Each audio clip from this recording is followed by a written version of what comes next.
Good day mga boss. Sa vlog nito is aalamin natin itong tinatawag na 11th day rule ng LTO. So, ano nga ba ito? Para saan ito? At anong benepisyo nito sa mga motorista? So, wag na nating patagalin.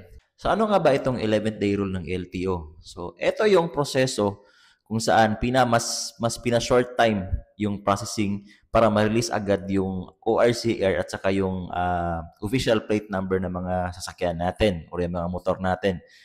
So, dahil nga hindi maipagkakailan na meron talagang delay sa releasing ng ORCR at sa plate sa mga respective LTO offices at saka doon sa dealer. So, kaya ginawa itong memo. So, I have here the copy of the memo dated January 6, 2023. Subject is processing time from the date of sale to release of plates and mandatory posting of the same at the showroom area of dealers. Okay. So, kung napapansin nyo mga boss, kung pumupunta kayo madalas sa mga dealers ng mga motorcycles is may makikita kayong tarpaulin dyan na 5.8 feet yung haba.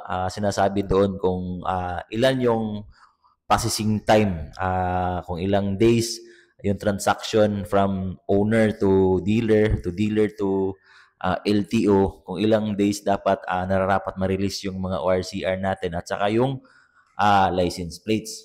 So, explain lang natin Eto, yung tinatawag natin na 11th day rule, yung first day is magsisimula doon sa client or owner, which is si Juan. Kung pupunta si Juan sa isang dealer, bibili siya ng motorsiklo, tapos binayaran niya ng cash or umutang siya, that's the counted as the day 1. So, yung day 2 naman, sa 11-day rule is, si dealer, bibigyan siya ng 2 araw para i-process yung requirements. So, 2 to 3 days yan from the dealer.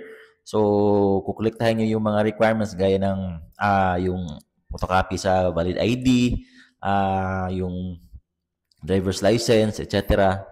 So, 3 days na. Yung unang araw is yung pagbili ng client, tapos another 2 days para i-process ni LTO yung mga ni dealer yung mga requirements galing sa owner. Tapos the third step is yung dealer, bibigyan siya ng 2 araw, another 2 days na i-process niya yung sales reporting at saka yung initial registration. So, unang araw, bibili si owner, 2 araw kay dealer para i-kompleto niya yung requirements, saka another 2 days ni dealer para i-process yung initial registration doon sa LTO. So, that's 5 days. Okay. So, meron na tayong 5 days doon sa 11 days. So, step 3 naman, so, si LTO naman, pagkatapos doon, meron siyang 2 to 3 days para i-process yung registration.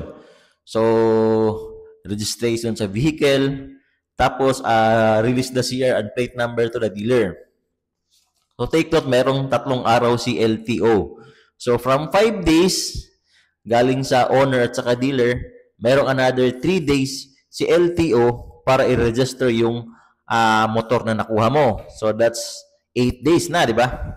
So, the remaining days, which is 3 days, is kapag nakuha na ni dealer yung ORCR at saka plate, yung remaining 3 days is yan yung allotted time para ibigay kay client or owner yung kanyang respective and official ORCR at saka yung official plate niya.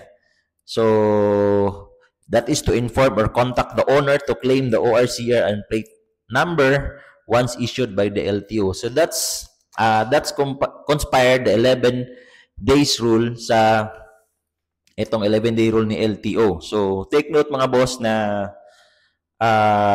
kapag hindi po na-comply ng dealer yung 11th day rule, which is dapat nabigay na yun, yung ORCR at saka yung respective plate is meron pong kaukulang sanctions at penalties. So, ito namang sanction and penalties, pag-uusapan natin ito sa susunod na vlog natin.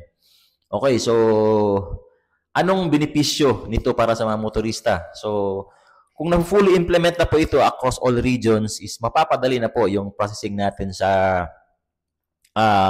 ORCR at saka yung official plate ng mga motor natin o mga sasakyan natin. Kasi di naman talaga may pagkakaila na meron talagang delay sa pag-release ng ORCR at saka sa plate. So, umami naman si LTO doon sa kanilang part na meron talagang delay, especially din doon sa mga dealers. So, sa mga dealers dyan, kung andyan na po sa inyo yung mga ORCR at saka official plate, please po, ibigay nyo na po agad sa mga natin, sa mga motorista natin para hindi po sila mahirapan. Tsaka take note din po, this coming November 1, 2025, this year. So, kapag prohibited na po yung improvised tsaka temporary plate, meaning dapat po na ibigay na po yung original plaka sa mga motor natin. So, yun na po ang topic natin, which is the 11th day rule ng LTO. Hopefully, meron pa kayong natutunan. So, kita-kits sa sunod na vlog natin. Ride safe.